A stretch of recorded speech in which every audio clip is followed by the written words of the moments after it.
నమస్కారం, నా పేరు నాగరాజ్, సిద్ధ డాక్టర్ని. ఈ చిన్న వీడియోలో మనం అశ్వగంధ యొక్క పౌడర్ ఏ విధంగా చేయాలి, దాని గురించి దాన్ని ఏ విధంగా వాడుకోవాలి, దాని ఉపయోగాలు చిన్న వీడియోలో తక్కువ చెప్తాను. చూడండి, ఇది అశ్వగంధ. ఇది శుద్ధీకరణ చేసినట్టు అశ్వగంధ.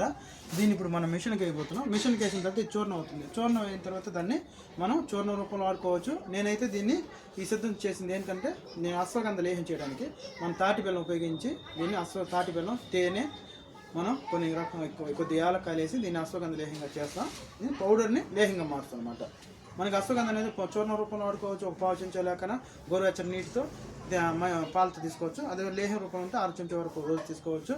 క్యాప్సూల్ రూపంలో క్యాప్సూల్ రూపంలో తీసుకోవచ్చు. మరి అశ్వగంధ అనేది పేరు లేని వ్యాధి పెన్నేరు గట్టలాగా అన్ని రకాల వ్యాధులు పనిచేస్తుంది. శరీరం ఒత్తిడి తగ్గిస్తుంది, ఆ డిప్రెషన్లో కండిషన్ తగ్గించి చక్కని నిద్రకలగా చేస్తుంది, ఆలోచనల నుంచి మనల్ని రిలీఫ్ చేస్తుంది. అదేవిధంగా జ్ఞాపక శక్తిని పెంచుతుంది, ఆయుష్ని పెంచుతుంది, ఆ యొక్క నరాలకు ఉత్తేజాన్ని తీస్తుంది. అందుకే అశ్వగంధ అంటే అశ్వలాగా పరిగెత్తేటట్టు మనిషిని చేస్తుంది కాబట్టి అశ్వగంధ అంటారు.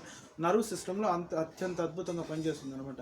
అదే రక్తంలో ఉన్నటువంటి చక్కెర స్థాయిలు తగ్గించి యొక్క షుగర్ని కంట్రోల్ వస్తుంది.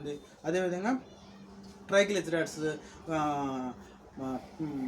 ఈ యొక్క కొవ్వు యొక్క శాతాన్ని తగ్గిస్తుంది అనమాట. అన్ని రకాలుగా తగ్గించడం ద్వారా ట్రైగ్లిజరైడ్స్ అయితేమి, అది కొలెస్ట్రాల్ తగ్గించడం ద్వారా బీపీని కంట్రోల్ చేస్తుంది అనమాట.